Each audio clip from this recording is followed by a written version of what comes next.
The role of animal serum in making vaccine.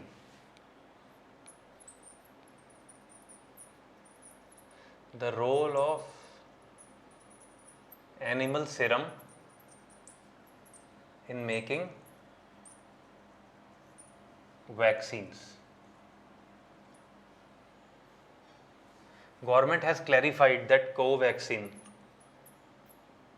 does not contain the serum of calf.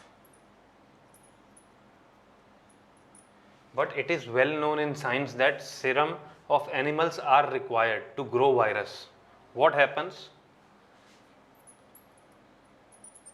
Viruses are grown in a nutrient medium.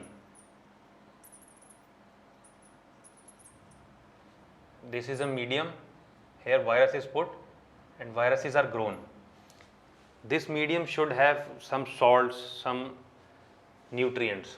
So the serum of the animals like cow, horse, etc., they have this nutrients, they are nutrient rich. So the serum of these is taken, then virus is grown, then virus is filtered out, and there are a lot of stages of purification. Then the virus is killed, and then this virus is injected as a vaccine. So therefore it does not contain the serum of calf, because it is purified in many stages. A judicial pushback to draconian legal regime.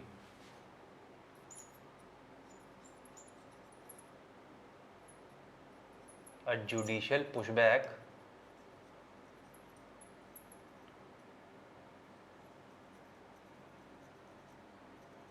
to draconian legal regime. Delhi High Court has given the bail to Natasha, Devangana and Asif Iqbal. So it generated the news about the UAPA, Unlawful Activities Prevention Act. So let us recall some basic features of the Unlawful Activities Prevention Act, when it is invoked and what are the repercussions. UAPA can be invoked when somebody's actions or organization actions causes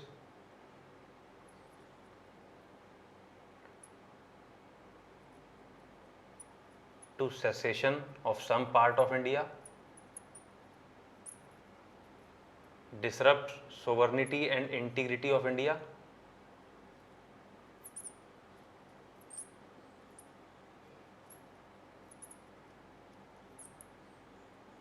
and it causes disaffection against India. So on these grounds UAPA can be invoked. And some features of UAPA: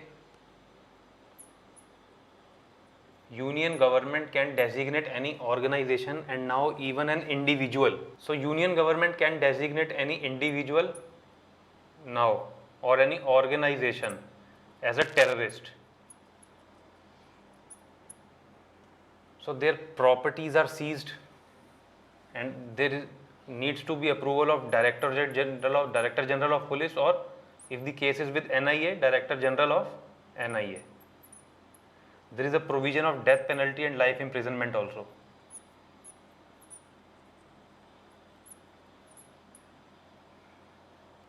At the core of the controversy is the section 43D5, according to which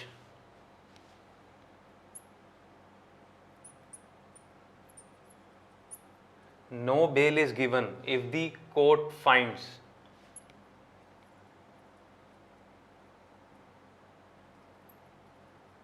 according to case diary or case report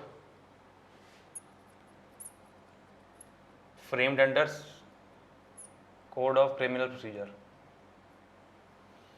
Only by looking these two, case diary or case report, if the court finds that prima facie that on the face of it, accused is guilty.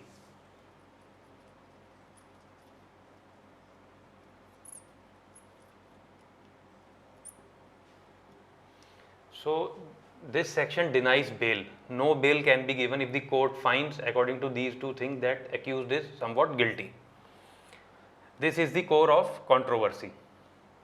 Now, the author argues that India follows adversarial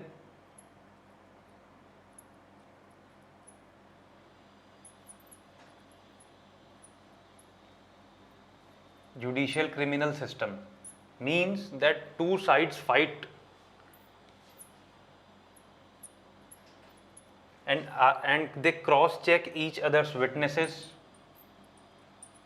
reports, facts, scrutinizes them, the other side also, and the court comes to conclusion. But these things can take years.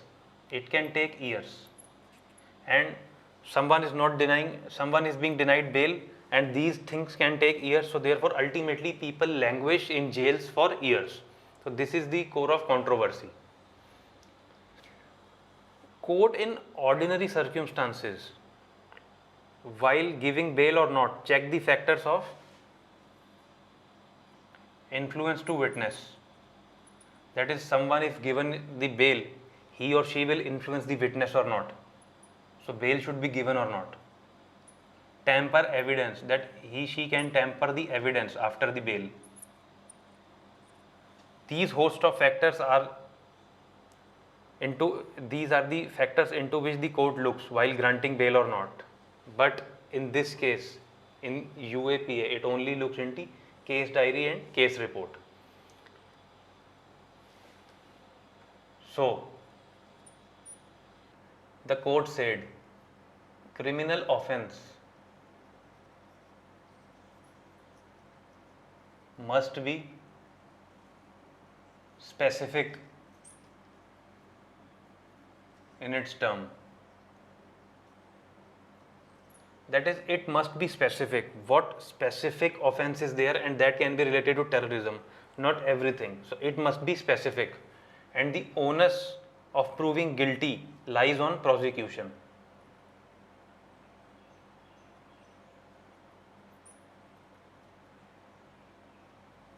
That is, if you are applying UAPA, then that case should specifically be linked to terrorist act. This is the analysis of author. A place for disruptive technologies in India's health sector.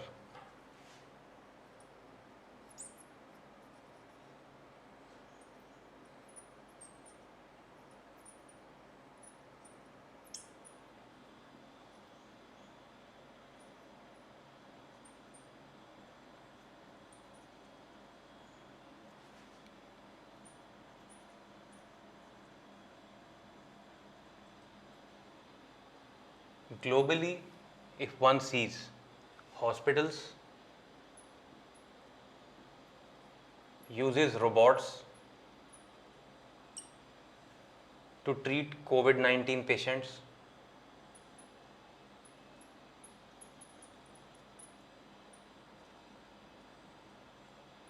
Another example is in China, where 5G powered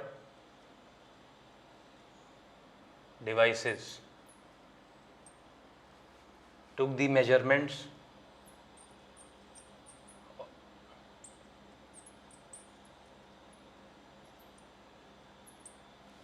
of temperature to flag fever.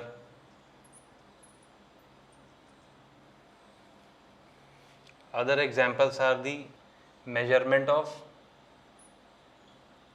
blood oxygen level, heart rate through the use of rings and bracelets.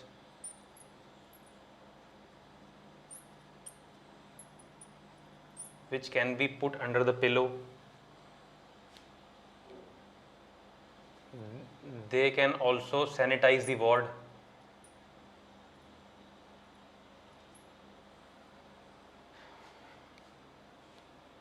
In the pilot project, Savai Mansingh Hospital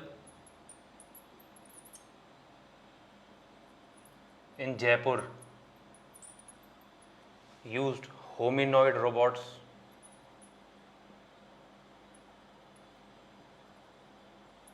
which delivered food and magazines to COVID patients, food and medicines to patients. So overall, there is a lot of place for the use of these technologies. Disruptive technologies like artificial intelligence, cloud computing,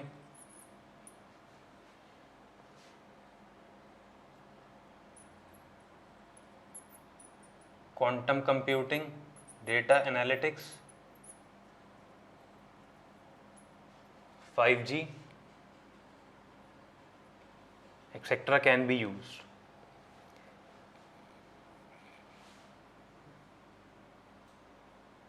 And blockchain. Blockchain technologies can be used to remove the interoperability. It can remove interoperability.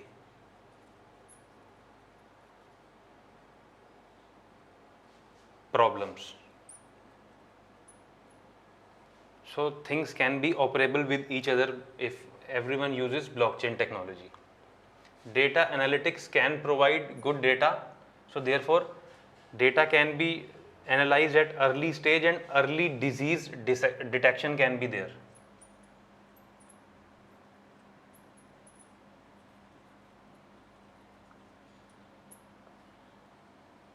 In cloud computing, data can be transferred between the doctors,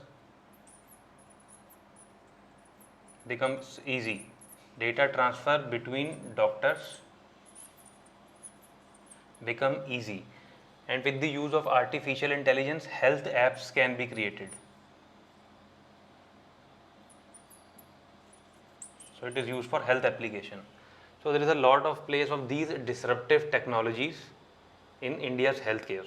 So therefore the goal of universal health coverage should remove digital divide,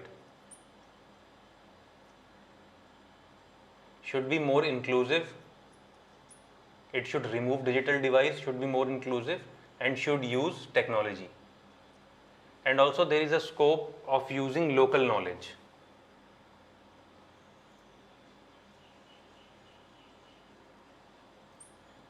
As two examples are given, in the Ebola outbreak, local communities tackled Ebola outbreak very efficiently, even before the government came. And second, in Indonesia, flu. Flu was tackled in Indonesia with the help of poultry farmers. So therefore, these are the two examples.